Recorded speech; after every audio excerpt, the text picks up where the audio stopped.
Saya coba atur supaya saya bisa meninggalkan di samping tempat tidur ya. Di samping biasanya saya nunggu sejak pagi tadi nunggu ya. Nggak sadar ya, nggak sadar. Jadi keluarga itu nggak sadar harus pasang oksigen, harus pasang apalagi EKG monitor, saturasi monitor, kemudian tetesan infus, kemudian injection yang terus-menerus dilakukan ya, pakai mesin gitu ya. Jadi Anda yang masih punya disyukuri, masih sehat, ya, dijaga ya. Kalau di rumahnya itu mungkin sedikit ya diantarkan. Di rumahnya itu kamar tidurnya atau rumahnya ada pencahayaan masuk, udara tidak masuk dengan leluasa, segera dirubah. Ya, itu berbahaya untuk paru-paru ya. Bisa menimbulkan jamur, pneumonia, bisa TBC di situ ya. Nah, mungkin kalau dalam 1 hari, 2 hari, 3 hari, seminggu, 2 minggu mungkin tidak terasa atau tidak nampak dampaknya ya. Tapi berbulan-bulan kemudian tiba-tiba sakit paru-paru ya, seperti itu. Terus biasa paparan sinar matahari harus masuk ke dalam rumah, ke dalam kamar. Nah, ini yang ibunya sudah usia 45 ke atas, ya, itu diingatkan supaya ada manipulasi rumah, manipulasi lingkungan. Kalau lembab, jendelanya diperlebar, ya, terus dikasih exhaust kalau perlu, ya, kipas yang memutar sirkulasi udara. Kalau nggak ada cahaya, langit-langit bisa dibuka, ya, yang rumahnya mungkin seperti yang saya bayangkan ada langit-langit ada genteng. Langit-langitnya dibuka, misalnya 2 atau 3 kotak, ya. Kalau pakai asbes kotak-kotak itu terus dikasih genteng kaca, sehingga udaranya masuk begitu. Ya, nah itu disyukuri yang orang tuanya masih sehat. Nah, untuk topik kedua pada TM kedua ini analis jabatan ini adalah ini belum ya kalian ya analis jabatan. Saya khawatir terulang ya. Analis jabatan belum ya di topik kalian 2A2C. Oke. Eh, jadi analisis jabatan ini mata kuliah atau ilmu pengetahuan ya, bagian dari perencanaan SDM. Jadi atau bagian dari perencanaan unit kerja rekam medis. Jadi untuk memahami perencanaan unit kerja rekam medis, Anda dibekali beberapa pengetahuan. Nah, itu kalau masih sepotong, mungkin kalian belum terlalu paham posisinya di mana ini. Ya, enggak atau tidak terlalu ngerti ini untuk apa. Saya harus tahu pengetahuan ini, bahan kajian ini, begitu ya. Nah, nanti mungkin tengah semester pertemuan ke-6 atau pasti pertemuan ke-14 Anda semakin paham pecahan-pecahan bahan kajian itu nanti secara utuh membangun pengetahuan tentang perencanaan kerja ya, secara utuh membangun perencanaan SDM ya, perencanaan SDM. Nah, jadi saya nggak ke. Nah, saya coba ke hasil akhirnya dulu ya, hasil akhir dari analisis jabatan. Hasil akhir dari analisis jabatan. Nah, hasil akhir.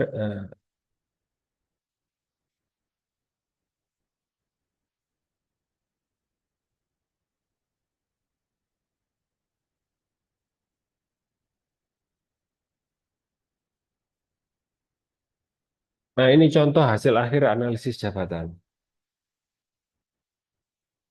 Contoh hasil akhir dari analisis jabatan adalah,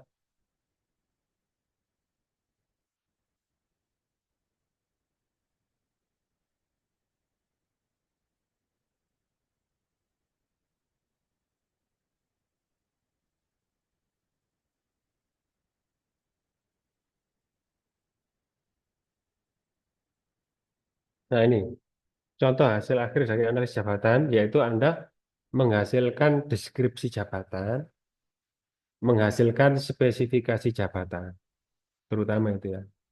Contoh deskripsi jabatan, petugas pengelola data rekam medis.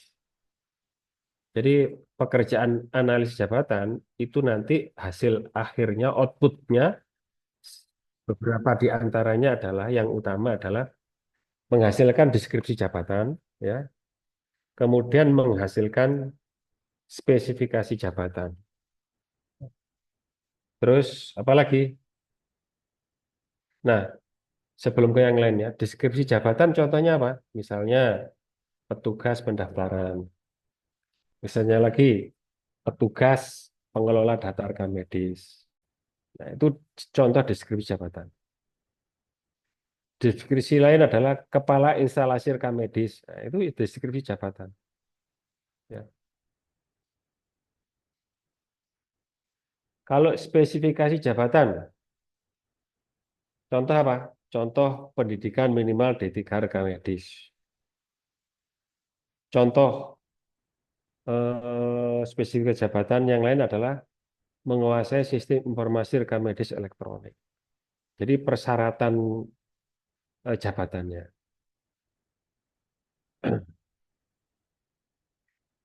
Misalnya kita membuat deskripsi jabatannya ya maksudnya. Kasir. Nah, sering Pak yang dicontohkan di kelas ini. Kasir. Deskripsi jabatannya apa misalnya? Kasir adalah menerima pembayaran, melakukan pengembalian kelebihan pembayaran, melakukan inputting atau pencatatan penjualan, jumlah penjualan, kemudian melakukan pemastian bahwa kecil, uang kas kecil di kasir itu dalam jumlah yang tetap antara pagi hari mulai kerja sebagai kasir dan pada saat akan operan dengan kasir berikutnya. Nah, itu deskripsi jabatan. Ya. Kalau spesifikasi jabatan kasir, contohnya apa? Contohnya spesifikasi jabatan kasir satu kemarin tak Pak Jani contohkan di pertemuan ini harus teliti, harus jujur, ya, jujur, teliti, menguasai Excel atau menguasai komputer, kemudian mampu bekerja di dalam tekanan, mampu bekerja tim. Nah, itu spesifikasi jabatan. Itu hasil akhirnya. Mudah ya. Nah, jadi sebenarnya pekerjaan analis jabatan bisa diringkas, gitu ya. Ini nanti ada terutama sebagai analisis jabatan di rekam medis atau di instalasi rekam medis atau lebih luas di rumah sakit, maka Anda harus bisa menghasilkan deskripsi jabatan dan spesifikasi jabatan untuk profesi-profesi atau jabatan-jabatan di rumah sakit. Kalau di rekam medis kan apa contoh profesinya di rekam medis? Nah, coba siapa yang coba bisa tulis di chat ya profesi-profesi jabatan atau jabatan-jabatan di rumah sakit atau di rekam medis apa saja. Coba tulis di chat ya, tulis di chat.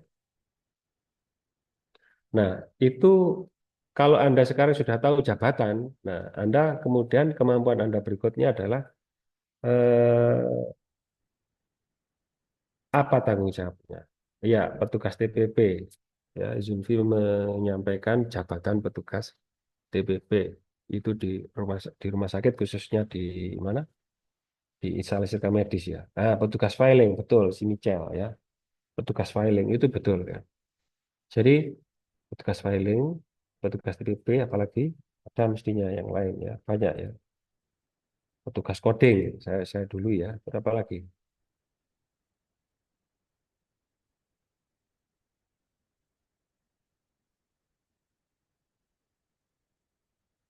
Apalagi? Petugas evapor. Ya, petugas coding, si Dwista, Dinda Dwista. Bagus ya. Ada lagi petugas evapor, ya, evaluasi dan pelaporan atau statistik dan pelaporan. Ada lagi. Kalau di rumah sakit, apa di rumah sakit? Coba bisa chat. Di rumah sakit itu jabatan-jabatan apa saja yang Anda kenal? Ada teman profesi Anda dan ada di luar profesi Anda, kan begitu ya. Contohnya yang gampang, banyak, merupakan tenaga yang paling banyak eh, adalah perawat. Oh ya, ini si Sabila Aura. Perawat, ya. Si Sabil jawab kepala rumah sakit, itu jabatan juga ya. Dokter, nah itu jabatan. ya dokter. Nah, sekarang ada dokter ya, Pramudia Siti Nur Hasanah ya, jawab dokter. Kepala instalasi rekam medis Fitri, oke, ya cukup ya, terima kasih. Nah, jabatan-jabatan yang Anda sebut tadi itu mengandung persyaratan untuk menjadi dokter syaratnya apa? Kan begitu. Terus mengandung uraian jabatan. Contoh kalau misalnya petugas pengelola data rekam medis kan deskripsi jabatannya adalah bertanggung jawab terhadap pengumpulan data, pengolahan data, penyimpanan data, distribusi data rekam medis sesuai prosedur yang ditetapkan. Nah, sekarang kalau dokter apa tanggung jawabnya? Nah, itu namanya deskripsi jabatan.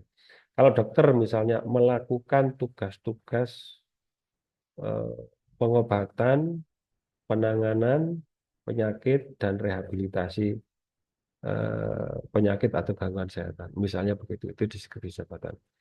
Nah, sekarang syarat dokter, apa syarat dokter untuk menjadi dokter? Ya, pasti punya ijazah S1 kedokteran, punya gelar profesi DR, dokter. Nah, untuk bisa kita rekrut di rumah sakit kamu ya, di rumah sakitnya Vintri, di kliniknya Siti mungkin ya, di perusahaannya Rian ya, rumah sakit. Itu beda lagi spesifikasinya. Mungkin ada tambahan-tambahan lain. Pengalaman plus 3 tahun, mungkin karena rumah sakit atau kliniknya masih baru, sehingga butuh orang yang berpengalaman yang bisa kerja di situ. Nah, itu namanya spesifikasi jabatan. Ya. Pertanyaannya sekarang. Pertanyaannya adalah bagaimana menghasilkan deskripsi jabatan, bagaimana menghasilkan spesifikasi jabatan. Kemudian berapa jumlah yang dibutuhkan di instalasimu atau di rumah sakitmu. Ya, itu. Nah, itu namanya analisis jabatan. Nah, sekarang untuk memahami bagaimana metode analisis jabatan, pengertiannya dulu untuk paham ya. Nah, jadi analisis jabatan adalah proses tertata, terstruktur ya, untuk mengidentifikasi, mengenal ya, mendetek, mengenal dan mendeskripsikan tugas dan tanggung jawab, keterampilan dan kompetensi yang dibutuhkan untuk suatu posisi atau jabatan. Jadi analis jabatan itu ada pekerjaan yang tertata, sudah tetap cara bekerjanya. Untuk apa? Untuk mengidentifikasi dan mendeskripsikan. Nah, saat si Fitri ngomong kepala instalasi Pak, kemudian si Fitri ya tadi ya, iya, Fitri. Siti kemudian ngomong dokter Pak. Nah, si Siti, si Fitri, si Rian dan lain-lain, si Annabel, ya, si Michelle dan lain-lain itu mencoba untuk mengidentifikasi jabatan-jabatan di rumah sakit. Nah, eh, mereka ya, si Adinda dan kawan-kawan, Michelle dan lain, sedang melakukan sebagian langkah analis jabatan. Karena berusaha mendeteksi jabatan-jabatan apa yang ada di rumah sakit. Nah, mengidentifikasi saja belum cukup, tapi juga harus mendeskripsikan tugas, tanggung jawab, dan keterampilan apa yang mereka miliki, ya tanggung jawab yang mereka miliki atau harus tanggung jawab yang kepada mereka dibebankan. Nah, sekarang caranya gimana? Ringkesnya ada beberapa cara ya, ada beberapa cara ringkesnya, ada beberapa cara ya, ada beberapa cara, ada dengan cara mengumpulkan data ya, dengan cara mengumpulkan data. Ringkesnya ada dengan cara mengumpulkan data melalui wawancara, pengamatan, juga bisa melalui menanyakan kepada ahli. Yang menanyakan ahli itu ada dua, panel expert, ya. Jadi ahli itu dikumpulkan, ya, orang yang dianggap berpengalaman dikumpulkan kemudian ditanya. Di rumah sakit itu ada jabatan apa saja yang diperlukan, spesifikasinya apa, uraian jabatannya bagaimana, dan lain-lain, ya. Begitu singkatnya itu. Nah, dalam analisis jabatan selain apa tadi tanggung jawab setiap jabatan, spesifik jabatan, kemudian saya bilang tadi jumlah juga ada apa namanya menghasilkan dasar di dalam rekrutmen, pelatihan dan pengembangan karyawan. Ya. Kemudian memastikan pekerjaan mereka itu sesuai dengan tujuan organisasi. Tujuan organisasi. Nah, yang paling tahu tujuan organisasi siapa? Ya manajemen. Yang paling tahu tujuan organisasi adalah manajemen. Sehingga saat Anda ingin tahu apakah yang direkrut itu petugas rekam medis fresh graduate, baru lulus, atau yang pengalaman, maka tujuan organisasi apa? Kalau tujuan organisasi adalah eh, untuk menjalankan tugas-tugas harian teknis, saya kira nggak perlu pengalaman. Tapi saat tujuan organisasi adalah untuk menjalankan tugas-tugas teknis harian petugas rekam medis dan pengembangan, maka itu diperlukan plus ya. Yang direkrut harus plus, bukan sekedar yang fresh graduate gitu. Nah, prosesnya bagaimana? Persiapan, pengumpulan data, analisis data, penyusunan hasil dan validasi serta implementasi. Itu langkah-langkah untuk analisis jabatan. Di dalam persiapan ada apa? Dalam persiapan itu ada identifikasi eh, jabatan yang akan dianalisis. Ya. Jabatan yang akan dianalisis. Kemudian membentuk tim. Membentuk tim atau menunjuk pihak yang bertanggung jawab di dalam analisis jabatan. Membentuk tim ini bagaimana? Ya, kalau Anda kepalanya atau pimpinan rumah sakit, ya Anda arahkan. Tolong tunjuk tim analis jabatan. Apa saja? Bisa susunannya, formasinya penanggung jawab, ketua pelaksana, wakil ketua, mungkin sekretaris, dan anggota. Anggota itu mungkin bisa dibagi-bagi menjadi seksi-seksi. Seksi instrumen, seksi pengumpulan data, seksi pengolahan data, seksi penyajian hasil. Bisa begitu ya. Tapi kalau anggotanya sedikit, ya cukup penanggung jawab, ketua, wakil, atau sekretaris, kemudian langsung anggota. Terdiri dari beberapa anggota. Kalau anggotanya banyak, bisa dibuat seksi-seksi. Ya. Kemudian langkah berikutnya adalah pengumpulan informasi dan data. Pengumpulan informasi dan data ini untuk apa? Untuk kan tadi si Michel, Sabil, Adinda, dan lain-lain Rian, tadi kan sudah mengidentifikasi jabatan-jabatan yang ada di rumah sakit. Nah, tujuan dari analis jabatan kan antara lain untuk menentukan kebutuhan tenaga kerja sesuai spesifikasi jabatan, memahami peran, kemudian sebagai dasar dalam rekrutmen, pelatihan, dan pengembangan karyawan.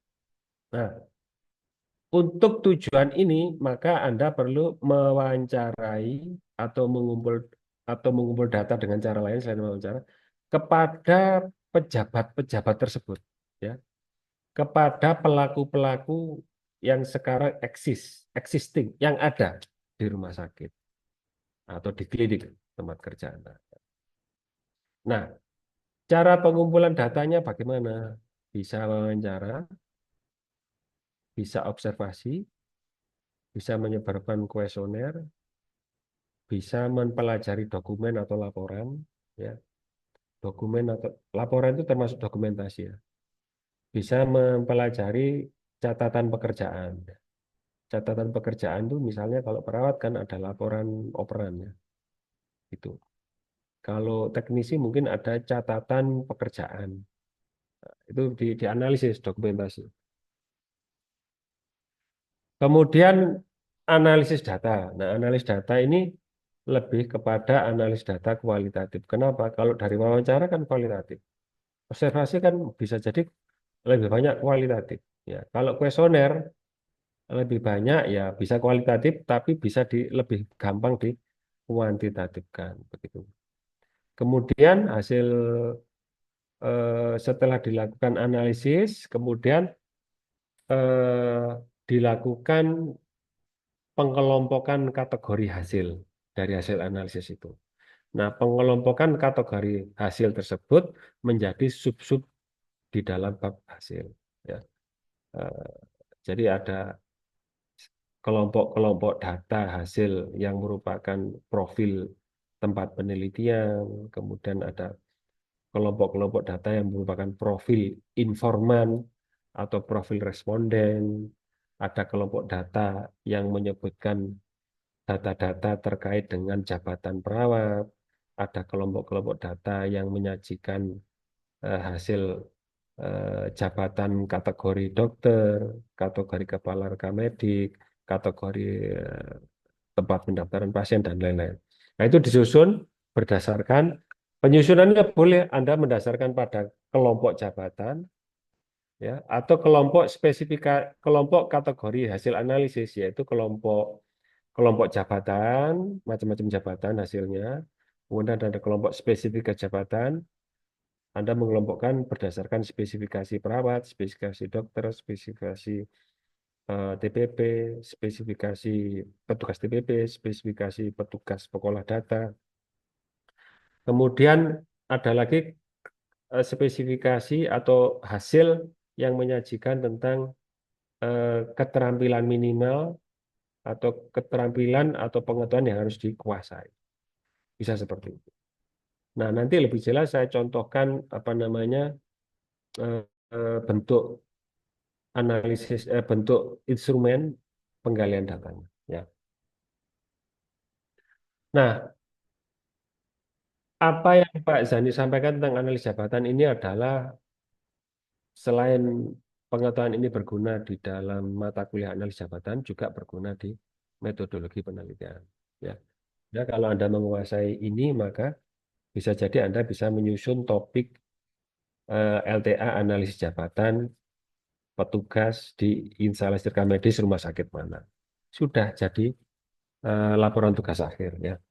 Nah, cara mengumpulkan datanya secara wawancara, observasi, kuesioner, dokumentasi. Ya. Ada lagi tambahan yang lain adalah panel expert dan employee log. Ya. Employee log. Panel expert tadi sudah saya singgung. Ya. Kemudian employee log tadi juga sudah saya singgung. Nah, contoh kuesioner sekarang ya. Kuesioner itu apa? Kuesioner itu dari bahasa Inggris ya. Kuesioner itu juga bahasa Inggris ya. Jadi daftar pertanyaan. Daftar pertanyaan bisa tertutup maupun terbuka. Kalau tertutup, pertanyaan itu merupakan pilihan yang Anda sudah memberikan pilihan tertentu saja. Si responden tinggal nyonteng satu, nyonteng dua, nyonteng tiga, atau nyonteng semuanya. Itu kuesioner tertutup. Kalau kuesioner terbuka, pertanyaan sedemikian rupa sehingga si responden menjawab dengan cara menulis walaupun singkat ya, dibebaskan. Nah, contoh kuesioner sekarang ya. Contoh kuesioner.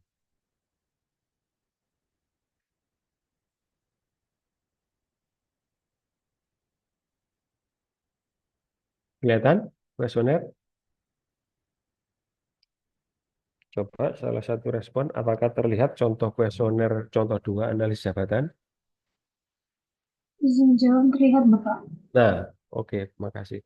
Ini adalah contoh kuesioner analisis jabatan untuk mengumpulkan data ya. Nah, ini contoh ya, jadi bisa Anda kembangkan lebih detail ya. Anda buat di sini misalnya kuesioner analis jabatan penelitian tentang apa, kamu tulis di sini ya. Tujuan kuesioner boleh kamu tulis di sini ya. Kuesioner tulis. Tujuan khususnya apa, boleh ditulis ya. Kemudian persiapan, petunjuk untuk siapa namanya, enumerator atau penggali data misalnya. Nah, contoh kuesioner ini adalah lingkungan kerjanya instalasi rekam medis. Terus ini petunjuk untuk yang isi kuesioner ya. Harap diisi kuesioner ini dengan jujur sesuai dengan tugas dan tanggung jawab yang Anda lakukan. Data yang diberikan akan digunakan untuk evaluasi dan pengembangan sistem kerja di instalasi rekam medis rumah sakit. Semua informasi yang Anda berikan akan dijaga kerahasiaannya. Ya. Yang dijaga kerahasiaan itu sumbernya ya. Misalnya nih, nama lengkap, informasi umum jabatan, nama lengkap, nama jabatan, unit kerja atau bidang kerja. Nah, mana suruh nyontek salah satu. Apakah kerja di pendaftaran pasien, apakah bekerja di pelaporan dan statistik, atau bekerja di pengolahan rekam medis, penyimpanan dan pengolahan berkas, coding dan indeks penyakit, dan lainnya. Terus ditanya lama bekerja, berapa lama? Ya, dikasih pilihan. Ya, kemudian atasan langsung ini dituliskan dua hal, yaitu nama pejabat dan jabatan atasan kita. Kalau kepala instalasi rekam medis, atasnya siapa? Atasnya mungkin wakil direktur, Kasubag ya, Kabag ya, kepala bagian. Atasannya kepala bagian, wakil direktur dua, misalnya begitu ya. Jumlah bawahan jika ada. Nah, ini ditanyakan. Ya. Nah, ini baru masuk, ini kan umum tadi. Baru masuk ke hal yang khusus, yaitu tugas dan tanggung jawab pekerja. Ya, untuk menghasilkan deskripsi ditanyakan seperti ini. Apa tugas utama yang Anda lakukan dalam pekerjaan ini? Beri tanda centang pada yang sesuai. Ya, apakah pendaftaran pasien dan entry data ke SIMRS, penyimpanan dan peminjaman rekam medis dan seterusnya, atau lainnya di sini. Ya. Terus berikutnya, beri urutan prioritas tugas yang paling sering Anda lakukan. Satu paling sering, lima paling jarang. Nah, ini suruh ngisi. Satu atau lima, begitu. Seberapa sering Anda bekerja dengan sistem informasi rekam medis elektronik? Tidak pernah, jarang, sering, selalu. Ya, itu tadi adalah tugas dan tanggung jawab. Berikutnya adalah persyaratan kompetensi dan keterampilan. Pendidikan yang minimal dibutuhkan untuk jabatan ini menurut Anda adalah SMA, D3, S1, lainnya. Ya. Terus keterampilan teknis yang diperlukan untuk pekerjaan ini apa? Pengoperasian informasi RS, pemahaman tentang ICD, penyusunan laporan statistik kesehatan, manajemen penyimpanan rekam medis, dan lain-lainnya. Itu ditanyakan ke responden. Pengalaman kerja yang diperlukan, berapa tahun? Ditanyakan rentangnya. Nah, selain informasi umum, tugas dan tanggung jawab, persyaratan kompetensi dan keterampilan, juga lingkungan dan kondisi kerja. Jadi mata kuliah PUKRM saling terkait dengan mata kuliah yang lainnya. Kondisi dan lingkungan kerja. Seberapa sering pekerjaan ini melibatkan interaksi langsung dengan pasien atau tenaga medis? Ya, tidak pernah, jarang, sering, selalu. Apa-apa kerjaan ini memiliki risiko tinggi terhadap beban kerja dan stres? Tidak ada resiko, resiko rendah, resiko sedang, resiko tinggi. Bagaimana kondisi lingkungan kerja Anda? Sangat nyaman, cukup nyaman, kurang nyaman. Apa kendala terbesar dalam pekerjaan Anda? Kurangnya tenaga kerja, sistem informasi yang kurang optimal, kurangnya pelatihan, tugas, dan seterusnya. Ya. Nah, itu tadi kendala terbesar ya. Kemudian evaluasi dan saran. Menurut Anda, apakah deskripsi pekerjaan Anda saat ini sudah sesuai dengan kenyataan di lapangan? Mungkin saja deskripsinya adalah petugas TPP. Tapi ternyata pekerjaannya itu sampai filing dan evapor. Karena itu perlu ditanya, menurut Anda, apakah deskripsi pekerjaan Anda saat ini sudah sesuai dengan kenyataan di lapangan? Dikasih pilihan, ya, tidak, dan sebagian. Karena itu ditanya juga saran. Apa saran Anda untuk meningkatkan efektivitas pekerjaan di bidang rekam medis? Apakah menurut Anda perlu ada peningkatan kompetensi? Jika pelatihan diperlukan, bidang apa yang paling dibutuhkan? Nah, itu contoh kuesioner analisis jabatan. Oke ya, saya kira kalau ada pertanyaan juga langsung tulis di chat ya. Boleh, boleh langsung ya. Boleh langsung, boleh tulis di chat. Nah, berikutnya adalah interview atau wawancara. interview atau wawancara. Jadi wawancara itu adalah jadi wawancara itu adalah melakukan dialog secara langsung, tatap muka. Itu wawancara. Kalau ngomong sendiri namanya monolog. Kalau wawancara berhadapan-hadapan dua orang namanya dialog. Ya, dialog. Nah, dialog itu setara. Ya, itu dialog. Semuanya mempunyai kesempatan dan peluang untuk melakukan tanya jawab yang sama, itu dialog. Tapi kalau salah satu mempunyai perbedaan, yang satu mempunyai tujuan pendalaman dengan sumber lawan bicara, dan lawan bicara bersedia dan melakukan uraian atau pemaparan dari apa yang ingin didalami oleh salah satunya, itu bukan dialog, tapi namanya wawancara. Jadi kalau wawancara tidak selaras, tujuannya tidak sama antara orang pertama dan orang kedua. Kalau dialog tujuannya sama, mempunyai porsi waktu sama, kesempatan yang sama. Tapi kalau di wawancara tidak sama ya. Nah, tekniknya lebih lama ya, lebih kompleks, harus punya keterampilan wawancara. Gampang, Pak. Ya, kalau gampang mungkin saja ada dua kemungkinan kalau Anda menggampangkan wawancara. Yang pertama, Anda tidak mempunyai pengetahuan yang cukup tentang apa itu wawancara. Yang kedua, memang Anda mempunyai pengetahuan yang cukup dan pengalamannya. Itu wawancara. Nah, itu ya wawancara. Nah, wawancara itu ada dua macam, wawancara terstruktur dan wawancara tidak terstruktur. Wawancara terstruktur itu pertanyaan-pertanyaannya sudah dikelompokkan berdasarkan tujuan-tujuan khusus ya. Jadi tujuan khusus dicapai. Oh ya, monggo silakan. Wawancara terstruktur itu pertanyaannya sudah disusun berdasarkan untuk mencapai tujuan khusus dari wawancara. Sedangkan tidak terstruktur itu biasanya karena wawancaranya ingin mendalam. Jadi pertanyaannya tidak terstruktur. Jadi berkembang saat dialog. Itu tidak terstruktur. Ya. Contoh, tapi apakah wawancara tidak memerlukan pedoman? Ada, memerlukan pedoman juga ya. Anda kalau penelitian juga memerlukan pedoman wawancara ya. Bagaimana contohnya? Ini contoh.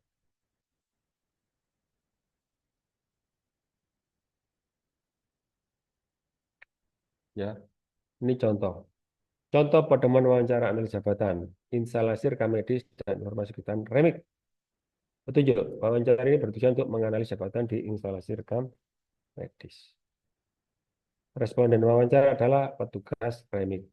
Contoh loh ini, Anda boleh kembangkan respondennya, bisa jadi adalah pasien atau pihak pasien. Boleh kan? Atau respondennya adalah profesi yang lain malah, walaupun yang ditanyakan tentang rekam medis. Ya. Kemudian petunjuk lain, semua informasi yang diberikan bersifat rahasia dan hanya digunakan untuk keperluan evaluasi jabatan dan pengembangan SDM. Informasi umum adalah informasi yang terkait dengan responden, terkait dengan yang diwawancarai, yang terkait dengan informan, ya, informan, yaitu nama, jabatan, departemen, lama bekerja, siapa atasan langsung Anda. Boleh ditambah yang lain. Pertama, itu ya. Kemudian bagian kedua, tugas dan tanggung jawab jabatan. Pertanyaannya, bisakah Anda menjelaskan secara umum tugas dan tanggung jawab utama dalam jabatan ini? Nah, ini ditanyakan secara langsung.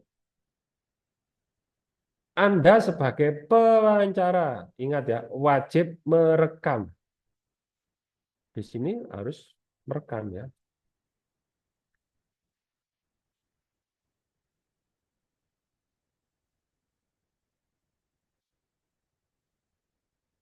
Dan mendapatkan izin merekam.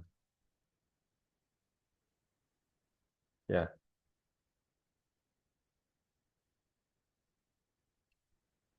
Apa saja tugas harian yang Anda lakukan dalam pekerjaan ini? Tugas mana yang paling sering dilakukan? Apakah ada tugas tambahan yang Anda lakukan? Bagaimana hubungan pekerjaan Anda dengan unit lain? Bagaimana sistem kerja yang diterapkan dalam unit Anda? Apakah berbasis digital? Nah, ini tugas dan tanggung jawab jabatan. Kemudian persyaratan kompetensi. Apa latar belakang pendidikan minimal yang diperlukan untuk posisi ini? Apakah ada sertifikasi dan pelatihan khusus? Keterampilan apa dan sertifikasi apa? Apakah pernah mengikuti pelatihan Anda waktu workshop? Apakah Anda merasa perlu adanya pelatihan tambahan? Jika perlu, apa bidang pelatihan itu? Judulnya apa? Kalau perlu, siapa yang melatih? Di mana, berapa lama? Itu persyaratan kompetensi. Kondisi kerja. Bagaimana lingkungan kerja Anda? Nyamankah? Bising? Pengap? Sempit? Ya, dan lain-lain. Apakah pekerjaan ini melibatkan interaksi langsung dengan pasien? Bagaimana pengalaman Anda dalam menangani pasien? Apakah pekerjaan ini lebih banyak dilakukan secara individu atau tim? Apakah ada faktor risiko dalam pekerjaan ini? Bagaimana sistem shift kerja di tempat Anda? Apakah Anda merasa ada beban? Dan lain-lain. Itu kondisi kerja dan lingkungan. Evaluasi jabatan sekarang. Apakah menurut Anda deskripsi pekerjaan Anda ini sudah sesuai dengan tugas yang Anda lakukan? Jika tidak, apa yang perlu diperbaiki? Apa kendala utama? Bagaimana sistem rekam medis Anda? Bagaimana menurut Anda sistem pelaporan dan evaluasi kinerja pegawai di unit ini? Apa saran Anda? Nah, itu evaluasi jabatan. Ya. Jadi, pedoman wawancara ini membantu dalam mengidentifikasi tugas, tantangan, dan kebutuhan kompetensi pegawai di instalasi rekam medis. Nah, datanya digunakan untuk menyusun rekomendasi peningkatan sistem kerja pada profesi dan jabatan tertentu di SD. Ya. Itu ya untuk contoh pedoman wawancara. Observasi. Observasi itu melakukan pengamatan langsung ke lapangan untuk melihat kegiatan dilakukan. Nah, observasi itu juga ada dua, ya. Observasi tidak langsung, maaf, observasi partisipatif dan observasi non partisipatif. Observasi partisipatif adalah di mana pengamatan dilakukan oleh pelaku yang juga terlibat dalam pekerjaan sehari-hari dari objek yang diamati. Singkatnya, observasi partisipatif itu adalah, misalnya saya ingin mengamati perilaku mahasiswa 2A sama 2C di kelas saat kuliah. Nah, saya mengamati duduk di belakang, pojok belakang berdiri, ya. Kadang-kadang keliling ke depan. Terus saya pergi 1 jam. Yaitu observasi namanya. Nah, kalau saya melakukan observasi dengan cara saya menjadi murid seperti Anda, pakai seragam, dikasih beban tugas yang sama oleh dosen yang menegaskan beban kamu, ikut bekerja kelompok, ya ikut melekan, ya ikut ikut dikasih tugas kelas dan lain-lain. Nah, itu namanya observasi partisipatif, yaitu ada partisipasi di situ. Nah, singkatnya gini, kalau Anda melakukan pengamatan di instalasi rekam medis Saiful Anwar misalnya, dengan cara Anda itu magang di dalamnya, bekerja, ikut terlibat bekerja, maka Anda observasi partisipatif. Ya. Observasi partisipatif dan observasi tidak langsung itu ada plus minusnya, ya. Ada plus minusnya. Nah, sekarang untuk observasi ada alatnya, ya, ada alatnya, yaitu pedoman observasi, ya, yaitu pedoman observasi. Ya, kelihatan ya pedoman observasi. Nah, ini adalah contoh pedoman observasi. Yang diobservasi lingkungan kerjanya adalah instalasi remik. Ya. Nah, nanti ini Anda boleh tambahkan tujuan observasi, persiapannya apa saja, ya. Terus petunjuk untuk yang akan mengisi. Ya. Nah, contoh ini, pedoman ini digunakan untuk mengamati aktivitas kerja, lingkungan kerja, secara interaksi antar pegawai dalam instalasi rekam medis. Tujuan, mendapatkan data nyata tentang tugas dan tanggung jawab pekerjaan serta kendala. Observasi ini dilakukan secara langsung dengan mencatat aktivitas, kemudian fasilitas, dan faktor lingkungan. Informasi umum, tanggal observasi, nama pengamat, nama unit kerja yang diamati, jumlah pegawai yang bertugas, shift kerja yang diamati, pagi, siang, malam. Ya. Observasi tugas dan tanggung jawab. Ya, apakah petugas melakukan verifikasi identitas pasien dengan benar? Ya, tidak. Bagaimana metode pencatatan pasien yang digunakan? Manual, digital, kombinasi. Berapa lama rata-rata waktu pendaftaran pasien? Titik-titik menit. Apakah ada kendala dalam proses pendaftaran? Ya dan tidak. Mengisi conteng itu mudah, ya. Tapi seorang pengamat, satu conteng itu mewakili pengetahuan yang banyak. Contoh, lama rata-rata waktu pendaftaran. Contoh yang ini ya. Apakah ada kendala dalam proses pendaftaran? Ya dan tidak. Ya. Tidak berarti Anda sudah mengetahui kendala-kendala apa yang bisa terjadi dan Anda sudah mengamati di lapangan yang kamu amati tidak muncul. Ya, jadi ada beberapa pengetahuan yang perlu diketahui. Contoh yang pertama, contoh yang berikutnya, apakah petugas melakukan verifikasi identitas pasien dengan benar? Nah, untuk mengisi ya atau tidak, maka Anda harus punya pengetahuan tentang cara verifikasi pasien yang benar. Berarti ini walaupun cuma conteng, itu maknanya adalah ada pekerjaan yang besar di yang mendahului ya. Kemudian bagaimana proses penginputan data pasien ke sistem? Langsung dicatat terlebih dahulu baru diinput. Apakah pegawai mengikuti SPO? Iya dan tidak. Berarti Anda harus tahu SPO, kemudian mengamati apakah pegawai itu langkah per langkah sesuai SPO kan gitu. Apakah ditemukan ketidaksesuaian dalam pengelolaan rekam medis? Untuk menjawab tidak dan iya, Anda harus tahu pengelolaan rekam medis yang betul. Sehingga untuk menyimpulkan sesuai dan tidak sesuai itu didasarkan dengan eh, pertanggungjawaban akademis ya, karena Anda sudah tahu. Kemudian penyimpanan dan pengambilan berkas rekam medis, bagaimana sistem penyimpanannya? Apakah manual, digital atau kombinasi? Ya. Kemudian berapa lama waktu yang dibutuhkan untuk menemukan rekam medis? Maka Anda juga harus melakukan amatan ya. Standar amatannya juga harus muncul. Pekode diagnosis. Nah, apakah petugas melakukan pekodean dengan betul? Nah, ini ya dan tidak. Bagaimana tingkat keakuratannya? Sangat akurat. Apakah petugas mengalami kesulitan? Ya dan tidak. Nah, pelaporan dan statistik, ya, apakah berkala? Kemudian observasi lingkungan kerja, kondisi ruang kerja, sirkulasi udara dan pencahayaan, tingkat kebisingan, kondisi alat kerja dan kendala dalam akses dan kecepatan. Kemudian ada catatan tambahan, kendala, jumlah tenaga, dan saran untuk meningkatkan efisiensi. Itu ya. Oke, selanjutnya observasi panel of expert ya, expert.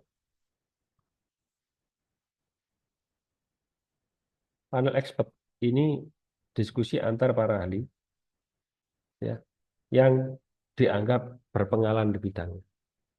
Dari situ kemudian muncul deskripsi jabatan, spesifikasi jabatan ya, perlu pelatihan atau tidak, tingkat keterampilannya bagaimana, itu dari beberapa orang yang dikumpulkan menjadi satu dan diskusi tentang deskripsi jabatan dan lain-lainnya. Employee log, catatan harian petugas yang diminta untuk mencatat setiap hari kegiatan yang dilakukan dalam pekerjaannya. Peralatan yang digunakan, hambatan, kemampuan, spesifikasi yang perlu dimiliki. Ya, itu employee log. Itu ya, kalau ada pertanyaan langsung ya. Kemudian langkah setelah data dan informasi lengkap, pertama, kalau di LTI ini editing coding, gitu ya. Kalau di sini validasi dan verifikasi data. klasifikasi dan pengelompokan data, kemudian analisis beban kerja. Analisis beban kerja. Kemudian evaluasi keselarasan jabatan dengan struktur organisasi, identifikasi gap kompetensi, evaluasi faktor lingkungan, penyusunan laporan hasil analisis jabatan. Nah, saya mulai dari atas. Validasi dan verifikasi data. Apakah ada kuesioner atau instrumen yang kosong, maka dipenuhi. Apakah ada data yang janggal, tidak valid, ya, maka di situ yang tidak valid dikonfirmasi, diyakinkan validitasnya. Contoh tidak valid, loh ini namanya Sumini tapi kok jenis kelaminnya kok L. Meragukan atau janggal. Loh, ini kok jabatannya kok kepala instansi rekam medis tapi kok atasannya kok wadir satu keuangan, ya. Salah. Ya, seperti itu, ya. Jadi itu dilakukan verifikasi data. Kemudian setelah valid, verified, kemudian melakukan klasifikasi dan pengelompokan data. Data-data ditarik dari masing-masing kuesioner, ya, ditarik menjadi datanya aja yang diekstrak, sehingga kemudian dilakukan pengkodean data-data itu, dilakukan pengkategorian, kemudian dilakukan, ya, pengkategorian sehingga muncullah kelompok-kelompok data berdasarkan kategori, ya, kategori spesifikasi, kategori urian jabatan, kategori kendala dan masalah, kategori keterampilan, kategori, ya, itu semacam itu, ya. Nah, kalau sudah selesai, berikutnya adalah menentukan jumlah berapa masing-masing jabatan itu dibutuhkan. Maka dilakukan analisis beban kerja. Analisis beban kerja. Jadi analisis beban kerja menemukan jumlah kelebihan atau kebanyakan atau kurang. Ya. Kemudian jabatan, evaluasi keseratan jabatan dan struktur organisasi. Loh, ini untuk apa, Pak? Nah, di dalam organisasi yang sudah ada, setelah dilakukan analisis jabatan, akan muncul tugas-tugas atau deskripsi tanggung jawab yang baru, atau analisis jabatan, atau jabatan-jabatan baru. Nah, itulah yang kemudian menimbulkan keharusan untuk melakukan pencermatan terhadap struktur organisasi, apakah nambah jabatan atau menghilangkan jabatan. Kemudian mengidentifikasi gap kompetensi. Identifikasi gap kompetensi maksudnya di dalam kuesioner tadi kan muncul pekerjaannya apa, keterampilan yang dibutuhkan seharusnya apa, muncullah gap, ya, muncullah gap. Gap ini memunculkan kebutuhan untuk pelatihan, pokoknya peningkatan kapasitas, ya, bisa pelatihan, bisa tugas belajar, bisa tukar, ya, bisa studi banding, terus bisa apalagi, bisa seminar, ya, workshop, gitu, ya. Nah itu, ya. Kemudian evaluasi faktor lingkungan. Evaluasi faktor lingkungan maksudnya dari hasil analisis jabatan yang menyebarkan kuesioner, wawancara, pengamatan dan lain-lain tadi, apakah ada faktor lingkungan yang sebenarnya menurut kuesioner ternyata perlu disesuaikan ergonominya, ya, atau mungkin perlu ditambah. Sederhananya, mungkin adakah yang sempit sehingga perlu diluaskan? Adakah perlu alat-alat penunjang meja, komputer, ventilasi, pencahayaan, terus tingkat kebisingan? Nah, seperti itu. Itu evaluasi faktor lingkungan. Semuanya itu kemudian diramu di dalam penyusunan laporan hasil analisis. Ya. Analisis jabatan, laporan hasil analisis jabatan bentuknya gimana? Bentuknya bab 1 pendahuluan. Ya, berisi rumusan masalah, tujuan umum dan tujuan khusus mungkin dan manfaat. Ya. Kemudian metode, ya, metode. Kemudian baru hasil, kemudian kesimpulan dan rekomendasi. Seperti itu kurang lebih, ya. Nah, ini contoh tadi yang Pak Zani sampaikan.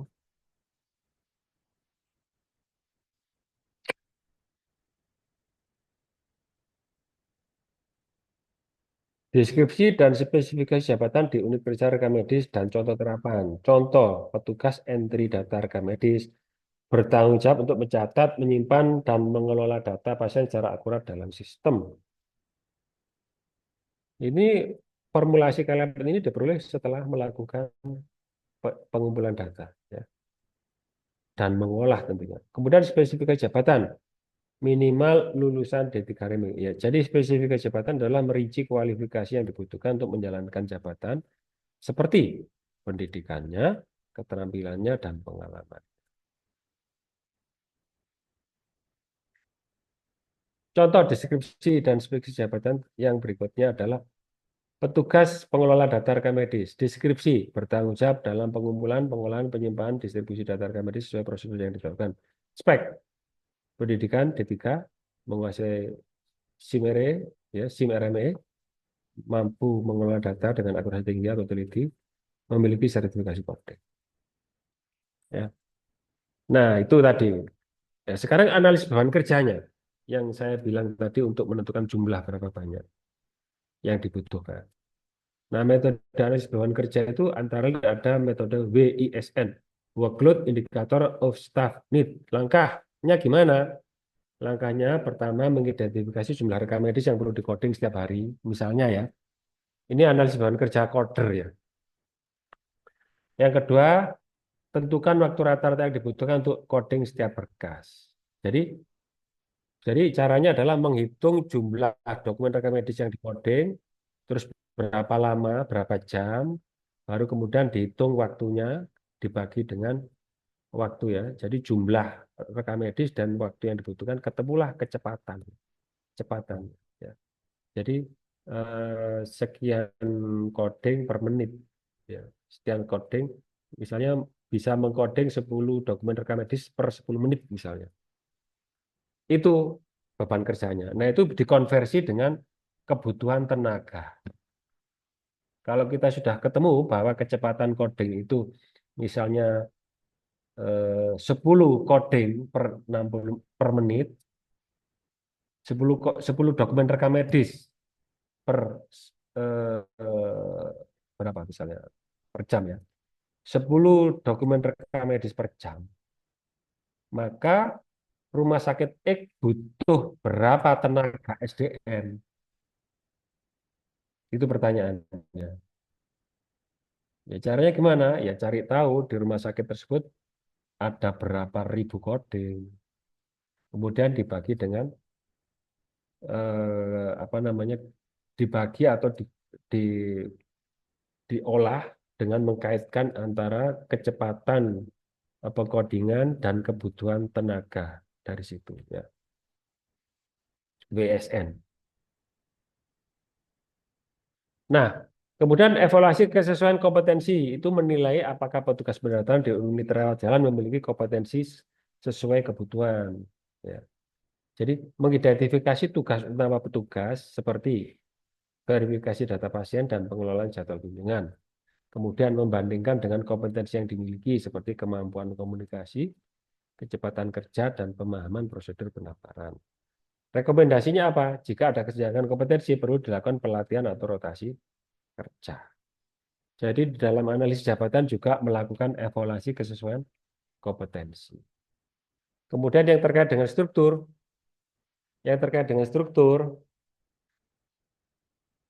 apakah strukturnya dirubah, apa namanya, garis komandonya dirubah, ada jabatan baru. Nah, itu terkait dengan ini perencanaan struktur organisasi unit rekam medis. Contoh menentukan posisi baru untuk mendukung implementasi SIM RS. Ya, tinjau fungsi kerja dibutuhkan misalnya posisi administrator sistem informasi rekam medis. Jelaskan tugas dan tanggung jawab seperti mengelola sistem informasi, memastikan data terintegrasi, dan melatih pengguna. Outputnya apa? Struktur organisasi diperbarui untuk mengakomodasi peran baru. Ini ya.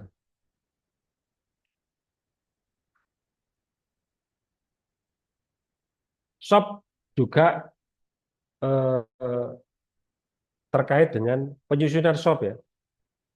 perbaikan SOP itu juga harus didahului dengan analisis jabatan. Karena dalam analisis jabatan ada pekerjaan mengidentifikasi tanggung jawab petugas dalam memilah rekam medis, ya. Kemudian memastikan prosedur pemusnahan sesuai regulasi dan menjaga kerahasiaan data pasien. Sehingga SOP memastikan SOP pemusnahan pun juga bisa mempertimbangkan analisis jabatan, ya SOP pemusnahan. Jadi ada kaitannya analisis jabatan dengan modifikasi SOP. Sehingga dengan adanya analisis jabatan yang menghasilkan SOP, maka petugas memiliki panduan kerja yang jelas untuk meminimalisir kesalahan. Nah, kemudian analisis jabatan juga berguna untuk pengembangan sistem penilaian kinerja SDM. Contohnya apa? Contohnya adalah menentukan key performance indicator untuk petugas assembling rekam medis. Ya. Dari analisis jabatan, kita mengetahui nama jabatan, kemudian indikator-indikator kinerja. Misalnya kalau contoh yang mudah ya, contoh kalau jabatan kasir, tugasnya, deskripsi tugasnya adalah melakukan, menerima pembayaran pembeli, melakukan penyerahan kembalian, ya, memastikan uang kas sebelum bekerja dan setelah mau operan itu sama jumlahnya. Nah, itu deskripsinya. Nah, maka KPI-nya apa? Dari situ. Dari situ bisa disimpulkan KPI-nya antara lain satu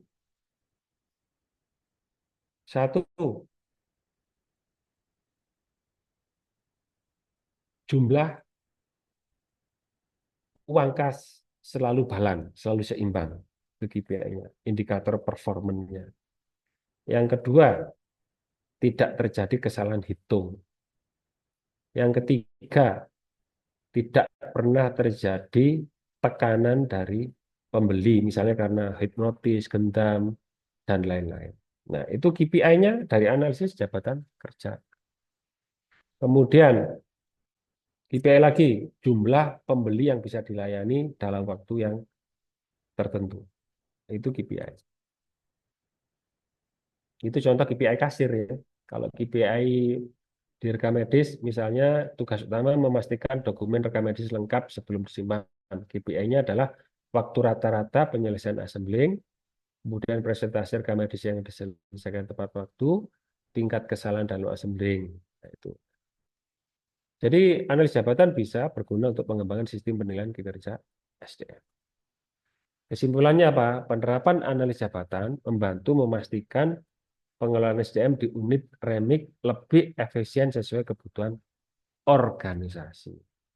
Nah, pengelolaan SDM efisien dan sesuai kebutuhan organisasi itu adalah salah satu CPMK, ya, salah satu atau bersinggungan dengan capaian pembelajaran mata kuliah. Tuh, ya. Mungkin ada pertanyaan?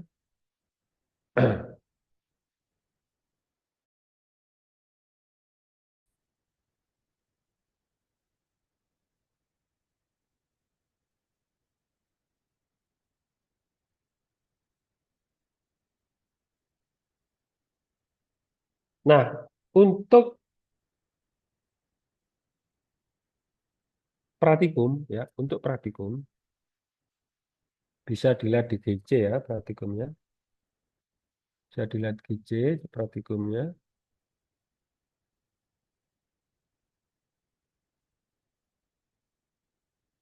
Jadi Anda buat kelompok sesuai urutan absen, kemudian 2A 2C ya, 2A 33 orang, 2C 36. Silakan dibagi nanti ya. Nah, untuk kasusnya adalah ada 5 kasus ya, saya siapkan di sini 5 kasus. Tak copy ke Word aja. Oh, nggak bisa ya.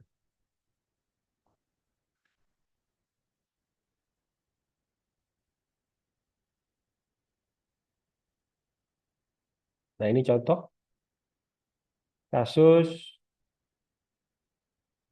Pertama, tugas ya untuk kelompok satu, restrukturisasi unit rekam medis rumah sakit tipe B.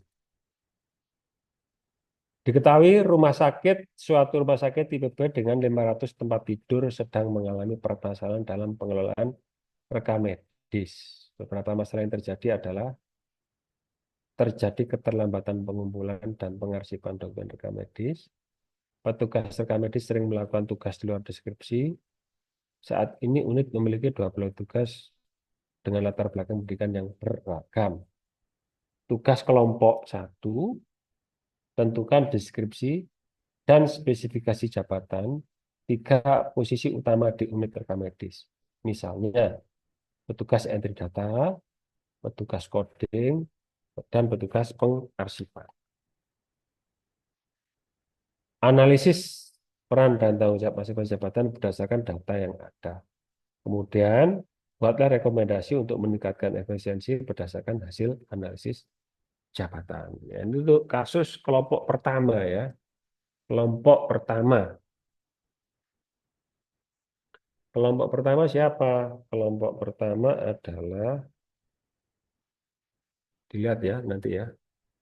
Nah, kemudian untuk kasus kedua, temanya adalah digitalisasi rekam medis di klinik kesehatan.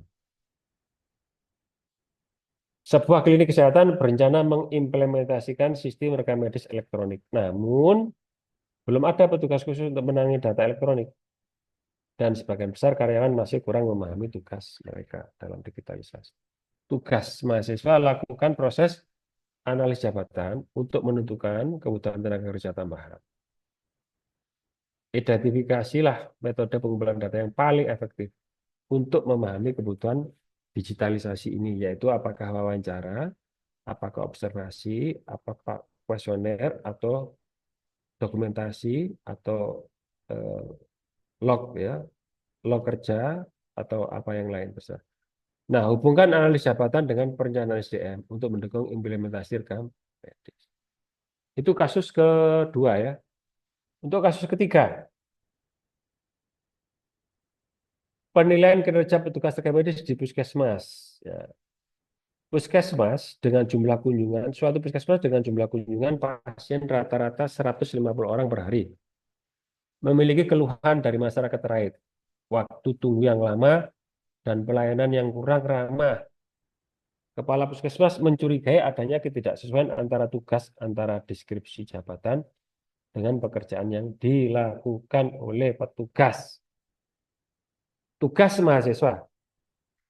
Lakukan analis jabatan pada posisi petugas rekam medis di puskesmas tersebut. Kemudian tentukan bagaimana hasil analis jabatan dapat digunakan sebagai dasar untuk memastikan penilaian kinerja SDM. Buatlah rekomendasi untuk meningkatkan kualitas pelayanan berdasarkan hasil penilaian. Kasus keempat, pengembangan unit baru di Rumah Sakit Tipe C, distrik tugas. Rumah Sakit Tipe C akan membuka unit baru untuk pengelolaan data pasien rawat jalan secara elektronik. Manajemen ingin memastikan bahwa setiap jabatan memiliki peran dan tanggung jawab yang jelas untuk mendukung operasional unit ini. Tugas, tentukan tahapan analis jabatan yang harus dilakukan untuk mengembangkan unit baru ini. Buat deskripsi dan spesifikasi jabatan untuk dua posisi utama yang akan ditempatkan di unit tersebut. Identifikasilah tantangan yang mungkin dihadapi dalam proses analis jabatan dan berikan solusi. Kasus terakhir, ya, kasus kelima. Unit rekam medis sebuah rumah sakit mengalami perubahan alur kerja karena adanya kebijakan baru dari manajemen.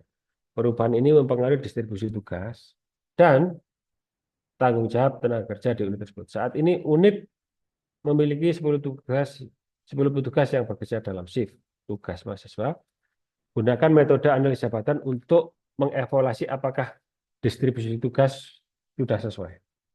Hubungkan hasil evaluasi dengan perencanaan ulang kebutuhan SDM unit tersebut. Diskusikan konsep penilaian kerja yang dapat digunakan untuk memastikan implementasi kebijakan berjalan efektif. Ya. Nah, itu 5 kasus. Silakan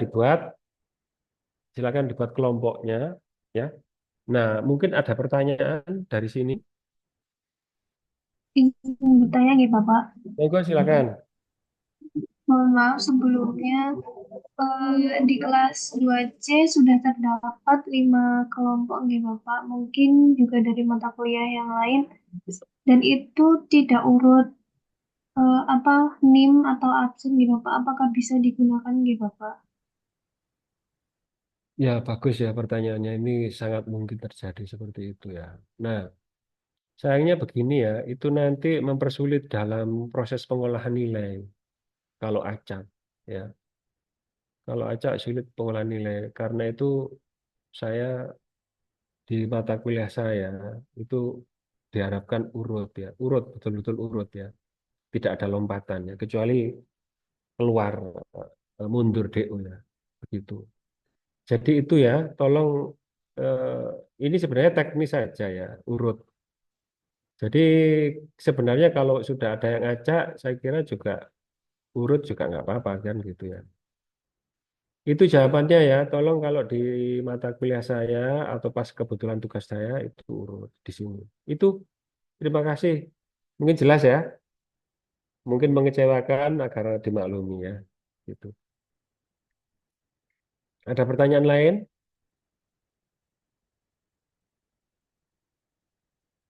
Baik, kalau nggak ada, eh, ada. Kalau ada lagi nanti bisa tanyakan lewat PJMK. Saya akhiri ya untuk pertemuan ini. Selamat berakhir pekan.